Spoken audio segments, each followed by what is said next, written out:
बच्चों, आज हम लोग डिस्कस करेंगे रिफ्रैक्शन की प्रॉब्लम को। तो यहाँ पर आज हम सबसे पहले जानेंगे कि रिफ्रैक्शन क्या होता है और रिफ्रैक्शन कैसे होता है लाइट रे का।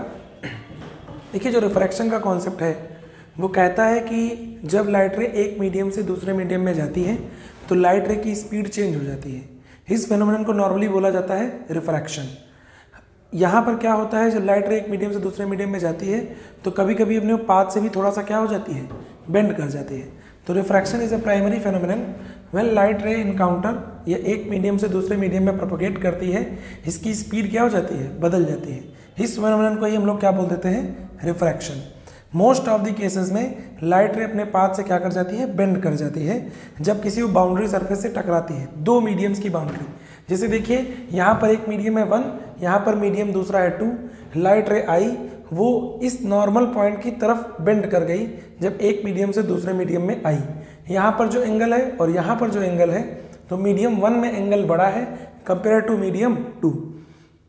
अगर हम दूसरे केस की देखें बात, तो कभी कभी ऐसे भी लाइट बेंड करेगी कि पहले वाले मीडियम में एंगल छोटा है और दूसरे वाले एंगल में मीडियम बड़ा है।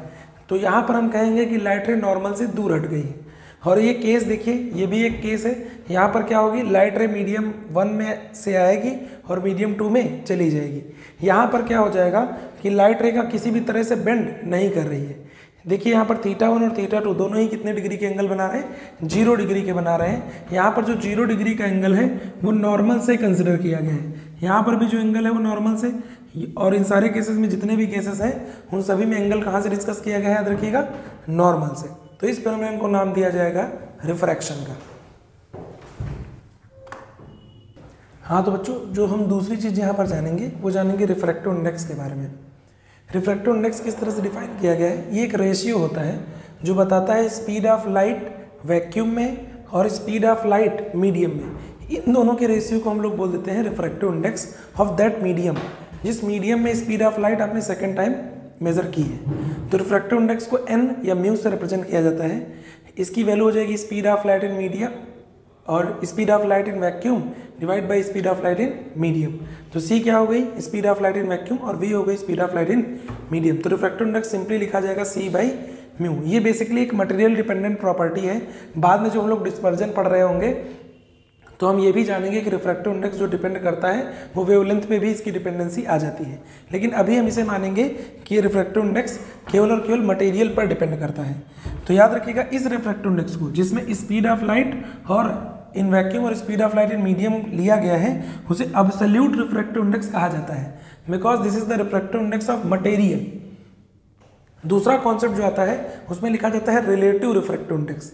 तो ये क्या है, ये है एक रिफ्रैक्टिव इंडेक्स एक मीडियम का divide by refractive index of second medium. जैसे यहाँ पर हमने लिखा है n12, this is the refractive index of 1 with respect to 2 is equals to n1 by n2। इसे आप ऐसे लिख सकते हैं, refractive index RI stands for refractive index of medium 1 with respect to 2 with respect to 2। ये पहले का refractive index है दूसरे मीडियम के रेस्पेक्ट में और दूसरे मीडियम के रेलेवेंस में। अब जरा देखिए, n1 की वैल्यू एब्सोल्यूट रिफ्रैक्टिव इंडेक्स वाले फार्मूला से c1 बाई v1, n2 की value absolute refractive index formula से c by v2। Speed of light तो चेंज नहीं होगी, मीडियम में वेलोसिटी चेंज हो जाएगी, बिकॉज जब भी रिफ्रैक्शन होगा तो उसमें स्पीड चेंज ही हो जाएगी। तो n12 को लिखा जाएगा n1 by n2, that is equal to c1 by v1 and c2 by v2। c cancel out हुआ, एक्सप्रेशन आया v2 by v1। that means n12 that is equal to n1 by n2 also equal to v2 by v1। तो यहाँ से हमें मिल जाएगा refractive index, that means absolute refractive index और relative refractive index. अगर किसी प्रॉब्लम में रिफ्रैक्टिव इंडेक्स प्रोवाइड किया गया है, दैट मीन्स वो एब्सोल्यूट रिफ्रैक्टिव इंडेक्स है, वो रिलेटिव रिफ्रैक्टिव इंडेक्स नहीं है। को समझते हैं एब्सोल्यूट रिफ्रैक्टिव इंडेक्स को और रिलेटिव रिफ्रैक्टिव इंडेक्स को। जैसे आपको बताया गया कि स्पीड ऑफ लाइट किसी मीडियम में 2 × 10⁸ मीटर पर सेकंड है, आपको इस मीडियम का रिफ्रैक्टिव इंडेक्स पता करना है। तो रिफ्रैक्टिव इंडेक्स ऑफ मीडियम किसी भी सब्जेक्ट के लिए किस तरह से डिफाइन किया गया है, c by v, speed of light in vacuum divide by speed of light in medium. चूंकि प्रॉब्लम में स्पीड ऑफ लाइट आपको प्रोवाइड कर दिया गया है, स्पीड ऑफ लाइट हमने रख दी है और स्पीड ऑफ लाइट मीडियम में रख दी है, तो आंसर आ गया 3 × 10⁸ डिवाइड बाई 2 × 10⁸।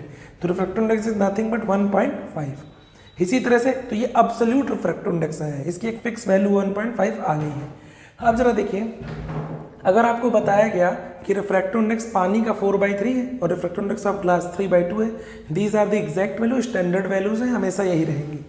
तो रिफ्रैक्टिव इंडेक्स ऑफ, इसे क्या पढ़ेंगे, NGW, N12 refractive index of 1 with respect to 2, इसे पढ़ा जाएगा refractive index of glass with respect to water and refractive index of water with respect to glass. तो हमें निकालना है NGW, that means refractive index of glass ऊपर रहेगा और रिफ्रैक्टिव इंडेक्स ऑफ ग्लास नीचे रहेगा। तो refractive index of glass divide by refractive index of water, that is equals to 3/2 divide by 4/3। Simplify किया, आंसर आया 9/8। This is the refractive index of glass with respect to water. Similarly refractive index of water with respect to glass, तो क्या लिखेंगे, refractive index of water divide by refractive index of glass, simplify करेंगे and result will be 8/9।